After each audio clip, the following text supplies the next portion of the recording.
அஸ்ஸலாமு அலைக்கும் வரஹ்மத்துல்லாஹி வபரகாத்துஹு. கண்ணியமிகு சகோதர சகோதரிகளே, திப்பு சுல்தான் அவர்களுடைய தந்தை ஹைதர் அலி என்று சொல்லக்கூடிய அவர்கள் மைசூரை சதி செய்து மைசூர் மக்களை சதி செய்து ஆட்சி பொறுப்பை அவர் பிடுங்கிக் கொண்டார் என்பதாக குறிப்பிடுகிறார்கள்.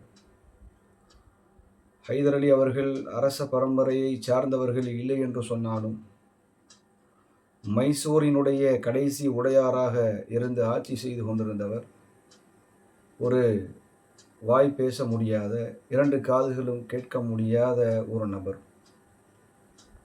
அவனுடைய இரண்டு மந்திரிமார்கள் மக்களை கிட்டத்தட்ட 40 ஆண்டுகளாக கொடுமை செய்து வந்தார்கள், கொடும் ஆட்சி புரிந்து வந்தார்கள், மக்களுக்கு அநீதி இழைத்துக் கொண்டிருந்தார்கள். இதை பார்த்த ஹைதர் அலி அவர்கள் இந்த மக்களுக்கு நீதியை வழங்க வேண்டும், நீதியான ஆட்சியை நாம் கொடுக்க வேண்டும், இவர்களுடைய அநியாயத்திலிருந்து மக்களை பாதுகாக்க வேண்டும் என்பதற்காக ஆட்சி பொறுப்பை தனது வசமாக்கினார்கள். இதுதான் உண்மையை தவிர சுகபோகமாக வாழ வேண்டும் என்பதற்காக அவர்கள் ஆட்சி பொறுப்பை ஒன்றும் பிடுங்கவில்லை. அவர் வெறும் ஆட்சி மட்டும் செய்யாமல் அப்பொழுது ஊடுருவி இருந்த வெள்ளையர்களை வெளியேற்றுவதற்காக மிகப்பெரிய முயற்சிகளை நடத்தினார்கள். ஹைதர் அலி அவர்களை தலை வணங்க வைக்க வேண்டும் என்பதற்காக, வெள்ளையர்களுடைய காலிலே விழ வைக்க வேண்டும் என்பதற்காக வெள்ளையர்கள் மிகுந்த சதி செய்தார்கள்.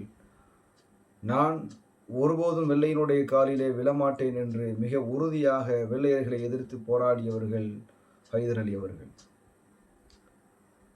ஹைதர் அலி அவர்களை ஒரு அறைக்குள்ளே அடைத்து வைத்து, எல்லா கதவுகளையும் அடைத்து வெளியேற முடியாதபடி வைத்து, ஒரு தரையை ஒட்டிய பகுதியில் ஒரு துளையிட்டார்கள்.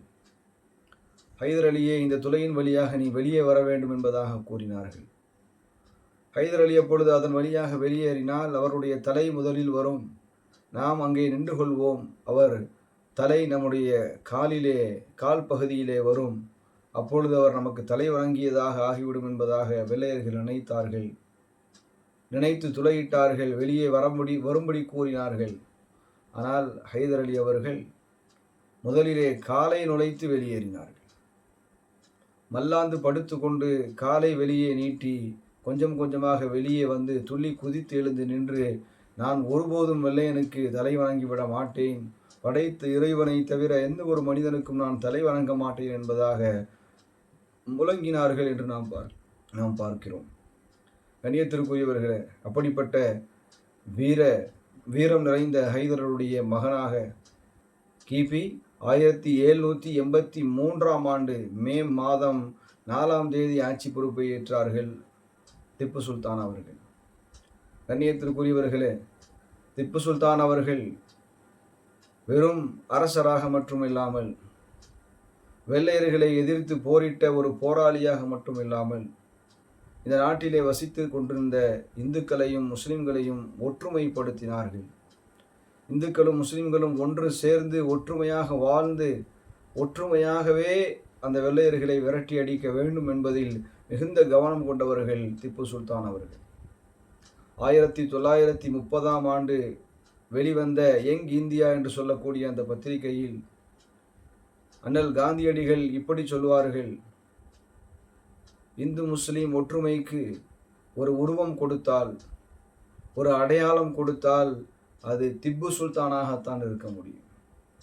அந்த அளவிற்கு இந்துக்களையும் முஸ்லிம்களையும் ஒற்றுமைப்படுத்துவதில் அரும்பாடுபட்டவர் திப்பு சுல்தான் அவர்கள் என்பதாக அண்ணல் காந்தியடிகளே குறிப்பிடுவார்கள். பல அரசர்கள் மதிமயங்கி கிடந்த போது, மதுவிலும் மயங்கி கிடந்த அந்த சமயத்திலும் கூட திப்பு சுல்தான் அவர்கள் வெள்ளையனை எதிர்த்து போராட வேண்டும் என்பதற்காகவும், இந்துக்களையும் முஸ்லிம்களையும் ஒன்று சேர்க்க வேண்டும் என்பதற்காகவும் அரும்பாடுபட்டவர் என்பதாக அண்ணல் காந்தியடி அவர்கள் நிறைய இடத்தில் திப்பு சுல்தான் அவர்களை சிலாகித்து மிகச்சிறந்த பேரரசன் என்பதாக குறிப்பிட்டார்கள். கண்ணியத்திற்குரியவர்களே, அவர் ஒரு மிகச்சிறந்த முஸ்லீமாக இருந்த போதும் கூட மிக இறைவனை பயந்த ஒரு சிறந்த ஒரு முஸ்லீமாக இருந்த போதும் கூட அவருடைய வாளில் கிட்டத்தட்ட 22 இடங்களில் அவர் பயன்படுத்தக்கூடிய அந்த வாளில் 22 இடங்களில் அல்லாஹ்வுடைய பெயர் பொறிக்கப்பட்டிருந்தது. அந்த அளவிற்கு அல்லாஹ் மீது அன்பு கொண்டவராக இருந்த பொழுதும் கூட அவர் அனைத்து மதங்களையும் ஆதரித்தார் என்பதை நாம் சற்று கவனித்து பார்க்க வேண்டும்.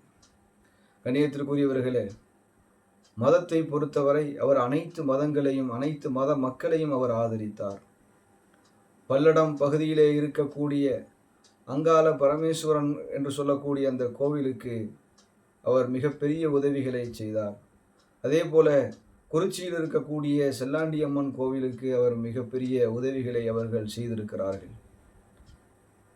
கோயமுத்தூர் பகுதியிலே சுல்தானி என்று சொல்லக்கூடிய ஒரு நாணயத்தை திப்பு சுல்தான் அவர்கள் வெளியிட்டார்கள். அது கோவை பகுதியில் முழுக்க அந்த நாணயம் புழக்கத்திலே இருந்தது. அந்த நாணயத்தில் அவர் எதை பதிவு செய்தார்கள் என்று சொன்னால், இந்துக்கள் கடவுளாக வணங்கக்கூடிய பார்வதி பரமசிவனுடைய அந்த உருவப்படங்களை அவர் அதிலே பொறித்தார். அதிலே பொறித்து அவர் அந்த நாணயத்தை புழக்கத்திலே விட்டார். எந்த அளவிற்கு மதங்களை மதித்திருக்கிறார், மத உணர்வுகளை அவர் மதித்திருக்கிறார் என்று பார்க்க வேண்டும். ஆனால் என்ன திரித்து விடுகிறார்கள் என்று சொன்னால், திப்பு மதங்களை எதிர்த்தார், மதங்களை குழி தோண்டி புதைத்தார் என்பதாக, பல கோவில்களை இடித்தார் என்பதாக இன்று பொய்யான வதந்திகளை பல திரித்து சொல்லிக் கொண்டிருக்கிறார்கள்.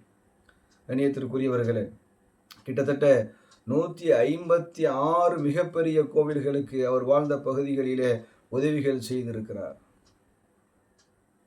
பல கோவில்களை புனரமைப்பு செய்திருக்கிறார். பல கோவில்களை கட்டுவதற்கு அவர் உதவி இருக்கிறார். அவர் மத அடிப்படையிலே மதங்களுக்காக உதவி செய்ய வேண்டும் என்று மத அடிப்படையில் பணத்தை ஒதுக்குகின்ற பொழுது, உதாரணத்திற்கு ஒரு 20,000 ரூபாய் இஸ்லாமிய மக்களுக்கு ஒதுக்குகிறார் என்று சொன்னால், இஸ்லாமிய மதத்திற்கு ஒதுக்குகிறார் என்று சொன்னால், கிட்டத்தட்ட 2,30,000த்திற்கும் அதிகமாக இந்து மதத்திற்காக ஒதுக்குவார். அந்த அளவிற்கு மதங்களை மதித்திருக்கிறார். அவர் நினைத்திருந்தால் முஸ்லிம்களுக்கு சரிபாதியை ஒதுக்கி இருக்கலாம், அல்லது அதிகமாக ஒதுக்கி இருக்கலாம். ஆனால் முஸ்லிம்களுடைய அளவு இவ்வளவுதான், எனவே இந்த மதத்திற்கு 20,000 போதும், இந்துக்களுடைய அளவு இவ்வளவு அதிகம், எனவே அவர்களுக்கு 2,33,000த்திற்கும் அதிகமாக அத்தொகைகளை ஒதுக்குவார். இந்த முஸ்லிம்களுக்கு ஒதுக்குவதை விட கிட்டத்தட்ட 11 மடங்கு 12 மடங்கு அதிகமாக எப்பொழுதும் இந்து மதத்திற்கு அவர் உதவித்தொகையை ஒதுக்குவார் என்பதை நாம் வரலாற்றுகளிலே பார்க்கின்றோம். கண்ணியத்திற்குரியவர்களே, அவருடைய மந்திரியாக திகழ்ந்தவர் ஒரு பிராமணர், பூர்ணையர் என்று சொல்லக்கூடிய அவர் பின்னாட்டில் எழுதி வைத்திருந்தார். திப்பு சுல்தான் அவர் மிகச்சிறந்த ஒரு ஆட்சி புரிந்த ஒரு மாமன்னர். ராமருடைய ஆட்சி எப்படி இருக்குமோ அதுபோன்று திப்புவினுடைய ஆட்சி இருந்தது. திப்புவுடைய ஆட்சியை நான் ராமருடைய ஆட்சியாக பார்க்கிறேன் என்று சொன்னார். என்ன காரணம் என்று சொன்னால், எல்லா மத மக்களையும் அவர் ஆதரித்தார். தான் முஸ்லிம் என்பதற்காக முஸ்லிம்களை மட்டும் அவர் ஆதரிக்கவில்லை, முஸ்லிம்களுக்கு மட்டும் உதவி செய்யவில்லை. அவர் அனைத்து மத மக்களையும், எல்லா மத மக்களையும் நீதத்தோடு நடத்தினார். ஒரு மனித நேய பண்பாளர் என்பதாக அவர்கள் குறிப்பிடுகிறார்கள். இந்த அளவிற்கு பிற மதத்தை சார்ந்தவர்களும் பிற மொழியை சார்ந்தவர்களும் புகழக்கூடிய அளவிற்கு அவர் வீழ்ந்த அந்த சமயத்தில், அவர் கொல்லப்பட்ட அந்த சமயத்தில், அவர் கொல்லப்படக்கூடிய அந்த சமயத்திலே இந்த விஷயத்தை கேள்விப்பட்டு பல மக்கள் அழுதார்கள். எல்லா மதத்தைச் சேர்ந்த மக்களும் அழுதார்கள். திப்பு இறந்து விட்டார், கொலை செய்யப்பட்டு விட்டார் என்று அழுதிருக்கிறார்கள் என்று சொன்னால், காந்தியடிகள் சொன்னது போல அவர் வெறும் சுதந்திர போராட்ட வீரர் மட்டுமல்ல, இந்த இந்தியாவில் இருக்கக்கூடிய இந்துக்களையும், இந்த பகுதியில் இருக்கக்கூடிய இந்துக்களையும் இஸ்லாமியர்களையும் ஒன்றிணைத்து அவர்களுக்கு மத்தியில் ஒற்றுமையை ஏற்படுத்த வேண்டும் என்பதில் அரும்பாடுபட்ட ஒரு ஒற்றுமையின் அடையாளம் திப்பு இருந்தார் என்று குறிப்பிடுகிறார்கள். கண்ணியத்திற்குரியவர்களே, எனவே இந்த வரலாற்றை நாம் விளங்க வேண்டும். பல மக்களுக்கு நாம் இந்த வரலாறுகளை கொண்டு சேர்க்க வேண்டும். இஸ்லாமும் இஸ்லாமிய அரசர்களும் தவறாக சித்தரிக்கப்படக்கூடிய இந்நாட்களில் இந்த உண்மை வரலாறுகள் அனைவர்களுக்கும் எடுத்து சொல்லப்பட வேண்டும். அனைவர்களும் எல்லா மதங்களையும் புரிந்து ஒற்றுமையோடு வாழ அல்லாஹ் வழி செய்வானாக. ஆமீன். அஸ்ஸலாமு அலைக்கும் வரஹ்மத்துல்லாஹி வபரகாத்துஹு.